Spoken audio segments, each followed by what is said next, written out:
नमस्ते, सत श्रीकाल, सलाम दुआ। मैं आपका रवि वेनीपाल एक बार फिर पाथवे टू पीआर ये प्रोग्राम लेके आपकी कचहरी में हूँ। हिंदी में बात करेंगे, ज़्यादा ऑडियंस कवर होगी। पंजाबी बोलने में बहुत मज़ा आता है मुझे, मगर हिंदी में बात करेंगे आज।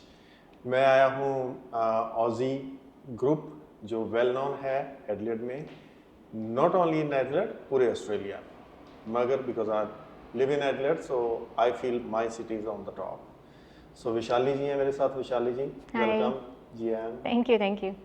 विशाली जी, तेजस जी से बात मेरी होती रहती है, one of he is my friend, but I thought let me talk to you. So you holding more information from the visa sector because you deal with the people directly, right? जी। तो pathway to PR we want to talk. कौन सा visa आप discuss करोगे अपने audience के साथ? Okay, I think जो सबसे ज़्यादा यूटिलाइज्ड है, सबसे ज़्यादा पॉपुलर है इतने सालों से, that is general skill migration. State nominated visas है 190 और 491। ओके। अगर मैं उसका ब्रीफ करना चाहूँ तो ये स्टेट नॉमिनेटेड वीज़ाज है। स्टेट नॉमिनेटेड वीज़ा मीन्स जहाँ पर आप एक्सप्रेशन करते हो और जहाँ पर सिलेक्शन स्टेट के थ्रू होता है। हर एक स्टेट का अपना अपना क्राइटेरियन होता है, हर एक स्टेट की अपनी अपनी रिक्वायरमेंट्स होती है। आप उस रिक्वायरमेंट मीट करते हो, अगर आप मेरिट में कॉम्पिटिटिव हो रहे हो तो आपको इनवाइट के चांसेस होते हैं। This is general brief, this is how the state nominated visas work. अगर इसको थोड़ा सा और इजी बनाने की कोशिश करें, जैसे मैं एज ए ह्यूमन बीइंग हूँ, मेरा एक घर है और मैं आपको इनवाइट कर रहा हूँ अपने घर में कि आप मेरे गेस्ट बन के आओ और परमानेंट रहो वहाँ पे। तो ऐसे ही एक स्टेट और कंट्री एक्ट करती है।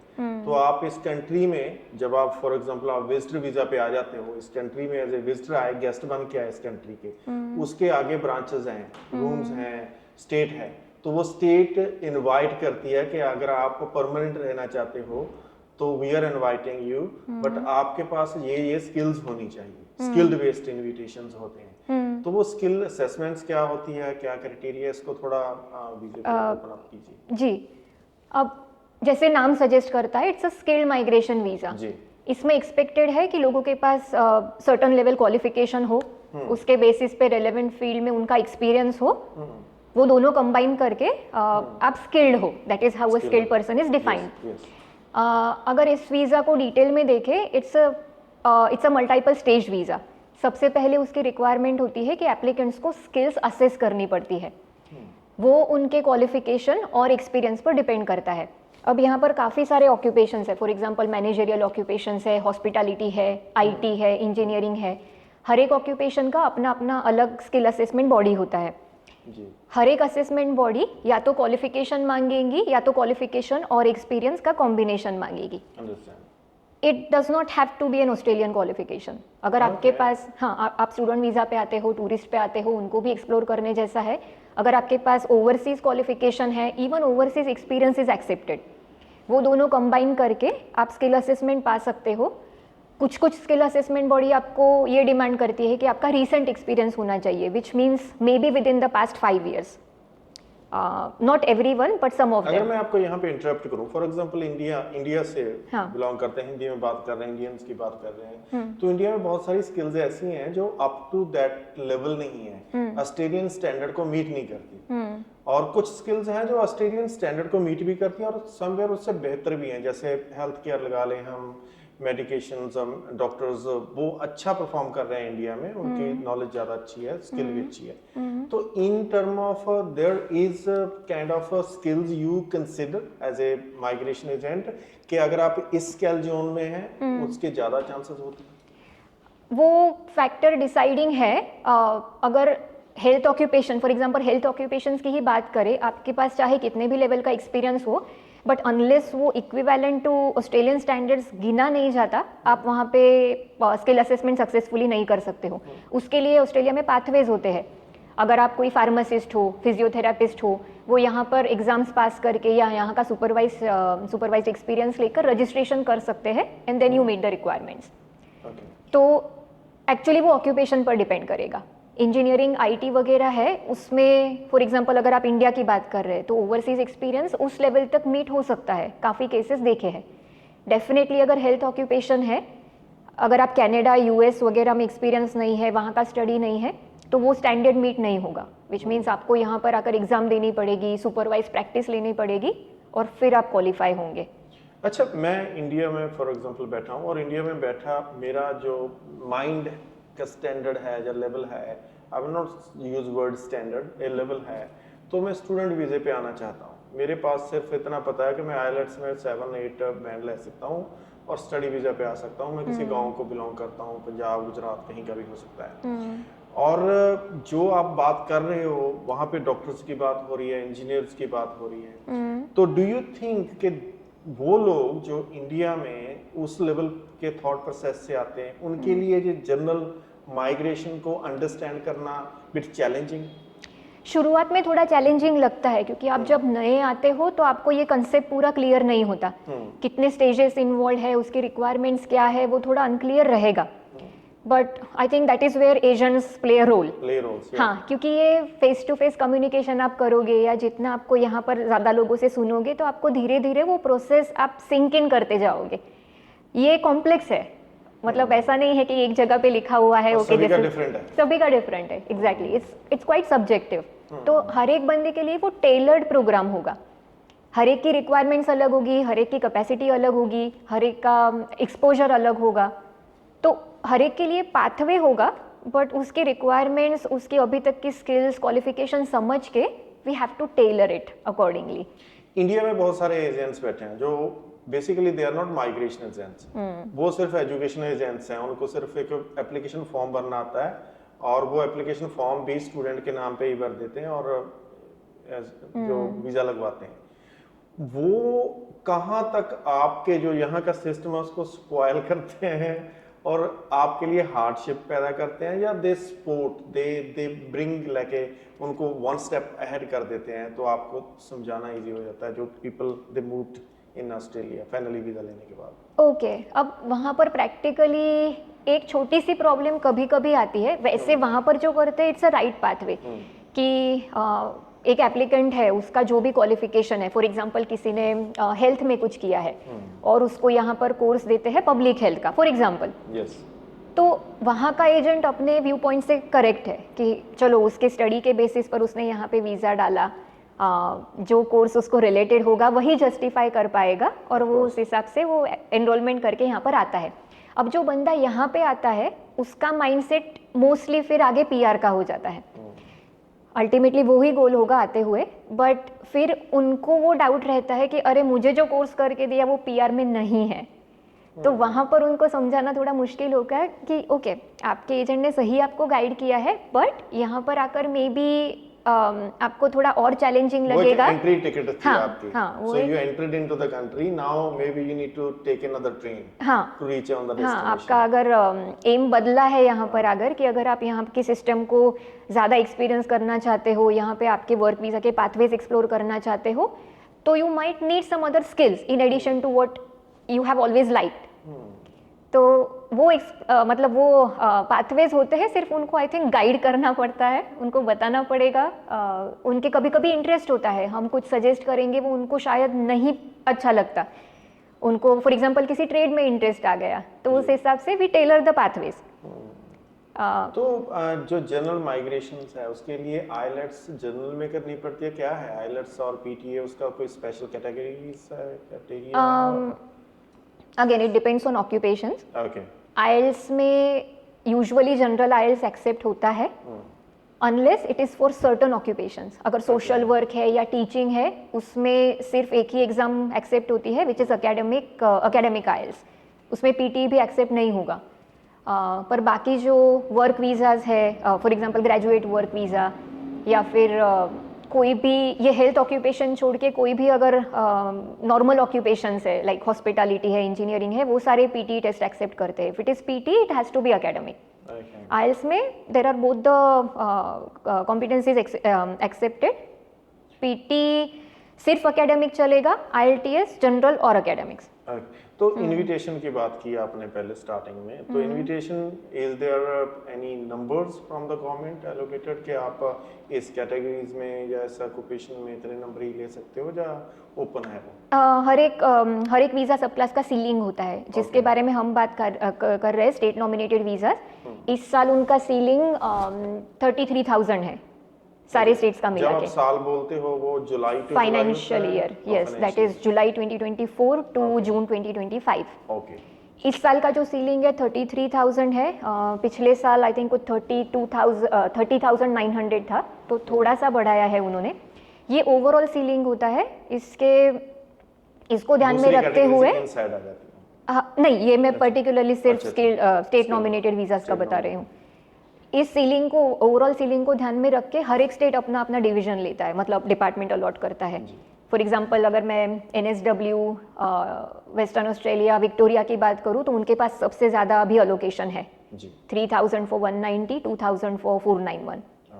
तस्मानिया जैसे स्टेट से उनको भी अच्छा अलोकेशन है, इट्स ऑलमोस्ट 2,100 फॉर 190, 760 फॉर 491। तो हर एक स्टेट का अलग अलग ये होगा सीलिंग। हाँ, अच्छा, जैसे हमें शेफ चाहिए, फॉर एग्जांपल साउथ ऑस्ट्रेलिया में शेफ चाहिए, साउथ ऑस्ट्रेलिया में मे बी हेल्थ इंडस्ट्री में कुछ चाहिए, उनकी सब डिविजन्स का भी कुछ होता है क्या? उनकी सब नहीं, वो सेग्रीगेशन नहीं पता चलेगा, स्टेट कभी वो पब्लिश नहीं करता है। हाँ, सिर्फ ओवरऑल करेगा। उसके हिसाब से हर एक स्टेट अपना अपना रिक्वायरमेंट डिसाइड करेगी। फॉर एग्जांपल कुछ स्टेट्स है वो कुछ टारगेट सेक्टर इस बार टारगेट करेगी, लाइक हेल्थ है, कंस्ट्रक्शन है, तो उसके हिसाब से आई थिंक इंटरनली वो लोग सीट अलोकेशन करते होंगे, पर वो डेटा बाहर नहीं होता। अच्छा, अगर आपने फॉर एग्जांपल मेडिकल या EN, RN किसी भी सेक्टर में आप अप्लाई कर देते हो और वो कोटा पूरा हो जाता है नंबर्स, तो that file stage there as a waiting for the next years और it's just dismiss from there? हाँ, अगर उस फाइनेंशियल ईयर में मतलब जून एंड तक अगर आपका इनवाइट नहीं आता है तो फिर वो हमें नए फाइनेंशियल ईयर में फिर से डालना पड़ता है। आपको फिर से हाँ, उसको रजिस्ट्रेशन ऑफ इंटरेस्ट बोलते हैं, एक्सप्रेशन ऑफ इंटरेस्ट। तो उसको कोई प्रायोरिटी मिलती है वहाँ पे जाके कि हाँ ये लास्ट टाइम भी क्यू में थे, अभी कंपेयर टू अदर फाइल्स के वो टॉप प्रायोरिटी लिस्ट में आ जाती है डिपार्टमेंट? अभी तक का एक्सपीरियंस रहा है कि state usually first come first basis नहीं देखेगी। कुछ स्टेट पॉइंट्स को टारगेट करेगी, बट इस साल ऐसा है कि majority of the states would be targeting experience. आपका किस इंडस्ट्री में एक्सपीरियंस है, कितने टाइम से एक्सपीरियंस है। साउथ ऑस्ट्रेलिया में है तो आपका लोकेशन भी मैटर करता है। फॉर एग्जाम्पल अगर आप एडलेड छोड़ के बाहर आउटर रीजन में हो, देयर इज अनदर पाथवे। कुछ काफी कॉम्प्लिकेटेड होता है आपका काम? हाँ, बाहर वाले वेरी इजी होता है। नहीं, जितना बोलते हैं कि ओके माइग्रेशन एजेंट ऑफिस में बैठ के ये सिर्फ इसको फॉर्म भरना है, it's not that. This is very hard actually, you have to calculate many things at the same time. Yes, और फिर उस हिसाब से हम सजेस्ट करते हैं, अगर उसको फॉर एग्जांपल कोई एप्लीकेंट है, उसको अगर कोई पॉसिबिलिटी है कि वो आउटर रीजन में जाकर उसी फील्ड का एक्सपीरियंस ले सके, तो डेफिनेटली हम रिकमेंड करेंगे कि ये पाथवेज आपके लिए है जो आपके लिए बेहतर हो सकते हैं। कभी कभी स्टेट मूव करना भी एक ऑप्शन होता है, क्योंकि उसके पर्सनल प्रोफेशनल सर्कमस्टांसेस को देख के फाइनेंशियल सिचुएशन कभी कभी मैटर करती है, क्योंकि हर एक स्टेट में, कुछ स्टेट में बिजनेस इन्वेस्टमेंट के पाथवेज होते हैं। सो ये स्टेट नॉमिनेशन की जब बात करते हैं तो इमोशनल ग्राउंड पे, जब हम इमोशनल ग्राउंड की बात करते हैं, इंडियंस हैं, दिल से सोचते हैं, आप भी सोचते होगे ना दिल से कि यार मेरी फैमिली है, मैं यहीं पे रहना चाहता हूँ, तो बहुत सारे हार्ड डिसीजन और एडवाइस आप करते हो कि भाई नहीं जी पर्थ मूव हो जाओ, आप यहाँ पे चले जाओ, रीजनल एरिया में चले जाओ, तो ऐसे केस होते हैं आपके पास कुछ सिनेरियोज? और गवर्नमेंट कैसे सोचती है इसके बारे में? होती है, हम तो डेफिनेटली वो एक फैक्टर है कि जो हम कंसीडर करते हैं, उनको सजेस्ट करते हैं this is the best for you, but at the same time अगर आप किसी को काउंसिल कर रहे हैं, of course emotional things are there, personal चीज़ें मैटर करती है। हो सके उतना तो हम लोग मतलब उनको कन्विंस करने का ट्राई करते हैं कि मूव करना ईजी नहीं होता, but that would be the best, और वो जो भी होगा थोड़ा टाइम बीइंग होगा, क्योंकि थैंकफुली ये सारे जो वीज़ा है 491 वगैरह, उसमें डिपार्टमेंट ने भी एक फ्लेक्सिबिलिटी रखी है कि अगर आप इनवाइट आपको किसी एक स्टेट में से मिला है, पर अगर जो भी आप नेक्स्ट वीज़ा टारगेट कर रहे हो उसमें आप किसी भी रीजनल एरिया में रहते हो तो यू स्टिल क्वालिफाई। मतलब अगर आपको पर्थ मूव होना पड़ा, वहाँ से इनवाइट आता है, technically you are liable to stay there, but कुछ कंपैशनेट रीजंस होते हैं. अगर आपकी फैमिली एडिलेड में है, you have compelling grounds to return, department does accept. आप वहाँ पर आकर भी वो रिक्वायरमेंट मीट कर सकते हो. So means Australians also thinking from heart, deep heart. Of course. हाँ, आई डोंट थिंक ऐसा कोई नोशन है कि they do not have hearts. They do have. Yeah, they do have, but they are more practical, I think. हाँ जी, हाँ जी. और ये इतना लिबर्टी आई थिंक ऑस्ट्रेलिया में मिल रहा है, बाकी सारी जगह पे तो हमने इतने पाथवेज भी नहीं देखे हैं. बिकॉज जब आप इमिग्रेशन की बात करते हो, आप ओवरऑल पूरे वर्ल्ड की इमिग्रेशन को भी असेस करते हो कहीं ना कहीं. Where we are standing, where we are sitting as a Australian in term of immigration matters. I think यहाँ का जो माइग्रेशन प्रोग्राम जो डिज़ाइन किया है, that is one of the best things. कहीं पर भी आपको इतना मतलब इतने पाथवेज या स्किल के बेसिस पे आपको एक्सपोजर मिलेगा, चांसेस मिलेंगे, वो बाकी सारी कंट्रीज में हमने नहीं देखा है. कोई कनाडा में रह रहा है, कोई यूएस में है, यूके में है, अगर they want to move here based on skilled, कि उनको स्किल है, वहाँ पे उन्होंने कोई कोर्स किया और वहाँ की स्किल है, उनके लिए कितना इजी है कंपेयर टू इंडिया? ओके, अब ये सारे जो स्किल्ड वीजा है उस पर पासपोर्ट कंट्री मैटर नहीं करेगा. ओके. एक पासपोर्ट कंट्री होने की वजह से आपको एडिशनल एडवांटेज मिलेगा, वैसा स्किल्ड पाथवे में नहीं है. उनके लिए अलग अलग वीजा ऑप्शंस है. लाइक कुछ पासपोर्ट कंट्रीज होती है, उनको वर्किंग हॉलिडे वीजा मिल जाता है, वो सब बेनिफिट्स है. But when it comes to skills, everybody is the same. If they coming on working holiday visa, उनके पास क्या राइट्स रहते हैं यहाँ पे? वर्किंग हॉलिडे वीजा पे एक तो फुल वर्क राइट्स होते हैं उनके पास. उनसे एक्सपेक्टेशन ये होती है कि आप 6 महीना किसी एक एम्प्लॉयर के साथ काम करिए, बट अगले 6 महीने अगर आपको करना है उसी एम्प्लॉयर के साथ, तो आपको परमिशन लेनी पड़ती है. Are they paying in tax here? हाँ, अगर जो भी काम यहाँ पे कर रहे हैं, दे हैव टू पे टैक्सेस. हाँ, अगर वो वीज़ा एक्सटेंड उनको करना है तो उसमें और कंडीशंस होती है कि आपको 3 महीने किसी पर्टिकुलर इंडस्ट्री में काम करना है. फॉर एग्जांपल फिशिंग है, हॉर्टिकल्चर है, उस तरह से. तो फिर एक्सटेंशन के ऑप्शंस होते हैं. पहले वो 1-1 साल के वीज़ा होते हैं. उस 1 साल के दौरान अगर आपकी रिक्वायरमेंट मीट हो रही है एम्प्लॉयर स्पॉन्सर्ड के लिए या स्किल्ड माइग्रेशन के लिए, तो आप क्वालिफाई होते हो, आपको इनवाइट आने के चांसेस होते हैं. अगर नहीं होते हैं तो you can extend it by another year. हाँ, तो वर्किंग हॉलीडे ज़्यादा फ्लेक्सिबिलिटी रखता है. सो जनरल माइग्रेशंस जो है बेसिकली ये सबसे टॉप पे गिनते हो आप साउथ ऑस्ट्रेलिया और ऑस्ट्रेलिया, हाउ यू? हाँ, क्योंकि इतने सालों से हम लोग ये प्रोग्राम देख रहे हैं, which has been the most popular one. और अभी एम्प्लॉयर स्पॉन्सर ज़्यादा पॉपुलैरिटी गेन कर रहा है क्योंकि उसमें थोड़ा बहुत लीनियंट पाथवेज आ रहे हैं. और सेम टाइम थोड़ा स्किल माइग्रेशन टफ भी होता जा रहा है क्योंकि डिमांड है, उसके सामने सप्लाई बहुत ज़्यादा है. तो कॉम्पिटिटिव काफ़ी हो रही है प्रोसेस, धीरे धीरे चेंज हो रहा है, बट अभी तक का फिर भी पॉपुलर पाथवे रहा है. When you compare South Australia compared to other states, दूसरी स्टेट्स के मुकाबले में, तो कहाँ पे देख रहे हो आप इस पूरी स्टेट को? Because you work from all states, I think. South Australia में जितना अभी तक विविड कैनवास रहा है ना, उतना बाकी के स्टेट में इतना पाथवेज नहीं रहा है. अच्छा. इस साल या पिछले साल थोड़ा साउथ ऑस्ट्रेलिया स्ट्रिक्ट रहा है. मे बी कोविड का इम्पैक्ट था. डिपार्टमेंटल सीट अलोकेशन थोड़ा हर एक स्टेट के लिए अब अलग अलग हो रहा है. यहाँ पर माइग्रेशन ज़्यादा हो रहा है, तो साउथ ऑस्ट्रेलिया थोड़ा टफ हो रहा है. पर अभी तक जितना साउथ ऑस्ट्रेलिया ने सोचा है, जितने पाथवेज क्रिएट किए हैं, जितना लीनियंटली इनवाइट किया है, उतना बाकी के स्टेट में अभी तक नहीं था. साउथ ऑस्ट्रेलिया के साथ ये दुखांत रहा है ऑलवेज के पीपल आते हैं यहाँ पे, लोग आते हैं और पीआर लेते हैं, चले जाते हैं. मुझे लगता है ये इस how you take that as a migration agent. हाँ, मतलब should they hold them or let them go, then we have opportunity for more visas.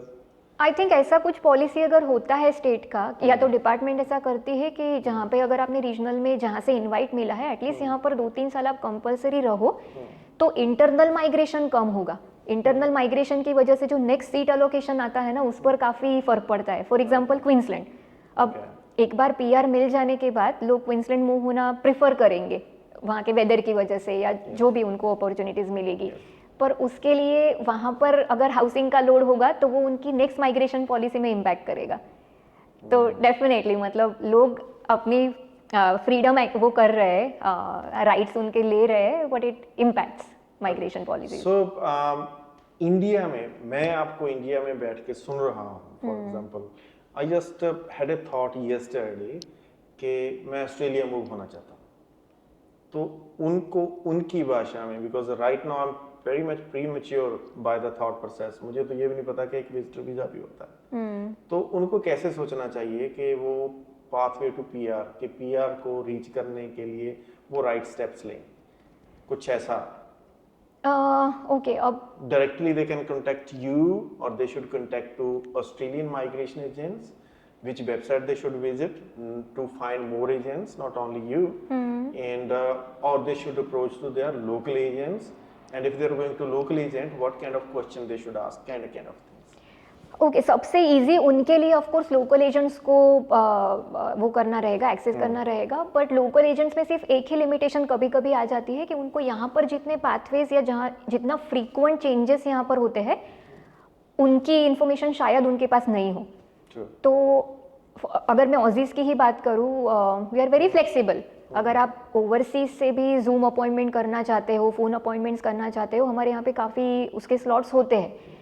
हमसे बात करने का फ़ायदा एक ही है, because it's an ever changing landscape. हर एक दिन कुछ अलग करेगा। विक्टोरिया ने कल कुछ अनाउंस किया, आज वो उनकी साइट पर से निकल गया, वो ओवरसीज एजेंट्स को शायद पता नहीं होता। तो हमारा बेनिफिट यही है कि we keep our sales up to date. अगर हमसे कांटेक्ट करते हैं, definitely it will be a transparent information, but ज़्यादा इन्फॉर्मेशन मिलेगी। तो लोकल जो क्लाइंट्स है, जो माइग्रेशन के लिए आपके पास अप्रोच करते हैं, उनसे आप चार्ज करते हो पर आवर, और is there any fees of course? So अगर कोई इंडिया से आपसे अप्रोच करता है, वहाँ पे कुछ नेगोशिएशंस डिस्काउंट भी होता है, या फ्री कंसल्टेंस होती है, वो फर्स्ट क्या कैसे डील करते हैं उसके साथ? नहीं, I don't think so. I mean वो हमारे ये सब सारा जो है हमारी अपर मैनेजमेंट ही डिसाइड करती है, so it's kind of uniform everywhere. हाँ, कि अगर कोई एजेंट आपके लिए टाइम डाल रहा है, एग्जैक्टली, क्योंकि ओवरसीज डिस्कशन काफ़ी लंबे होते हैं, they never end before 45 minutes. Okay, so many questions there. हाँ, तो हमारा काम ये नहीं है कि हम किसी तरह फुसला के क्लाइंट्स को कोई पाथवे बता दे। अगर हम ऐसा कर रहे हैं तो we are definitely going to get money, but हमारा काम है ट्रांसपेरेंट इन्फॉर्मेशन देना, उसमें शायद उसका पीआर पाथवे ना भी हो। We charge for information, transparent information और time. So legal obligations as an agent in Australia, as a migration Mara agents, how tough in compared to the world?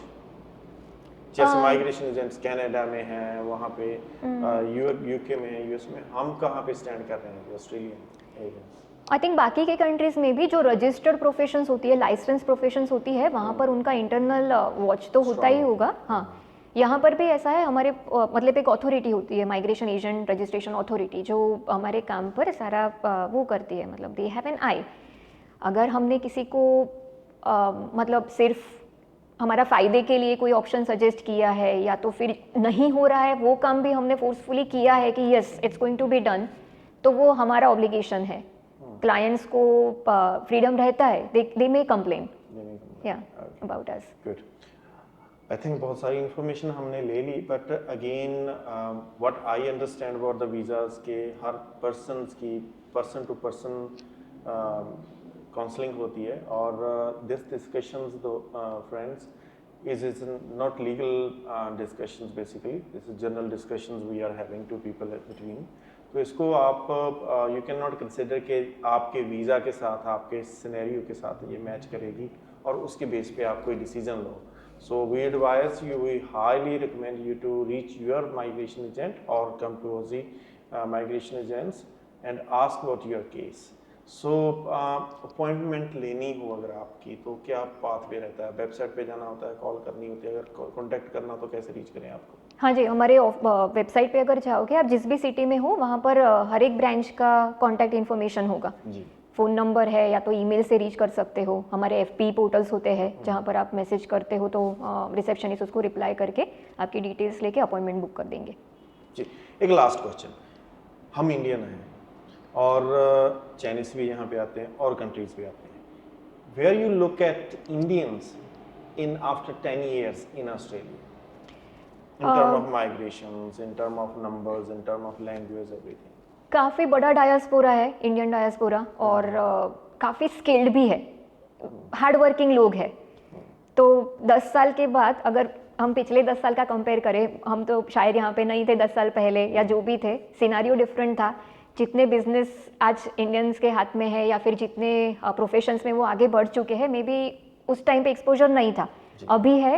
Indians are ready to grab those opportunities, skilled है, तो I think काफ़ी काफ़ी अच्छा, बड़ा exposure है. हाँ, काफी अच्छा कुछ- स्कोप है. सो वी कैन सी कि अभी जो जो दौड़ है वो चाइनीज और इंडियंस में है बेसिकली, और because both countries having big numbers and both countries are coming in the big number as a migrations or as a tourist or as a student.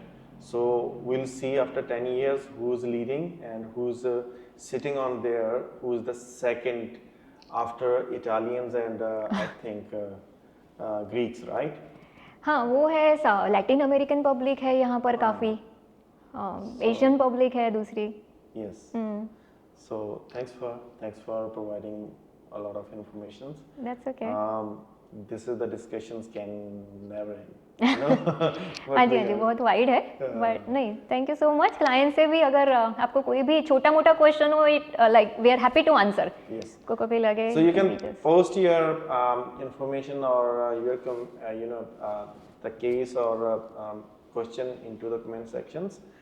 We definitely forward to them. I know Vishali and the whole team, Tejas and all team here in Adelaide are very busy, but still we'll forward your information and we'll try to get the information for you. And thanks for watching. बहुत शुक्रिया आपका, आपने हमें यहाँ तक झेला और watch किया. उम्मीद है आपका टाइम हमने वेस्ट नहीं किया होगा, और नेक्स्ट शो में फिर मैं आपके साथ राब्ता बनाऊंगा किसी और माइग्रेशन एजेंट के साथ. I'll take you there where is a PR. Thank you. All right, thank you. Thank you.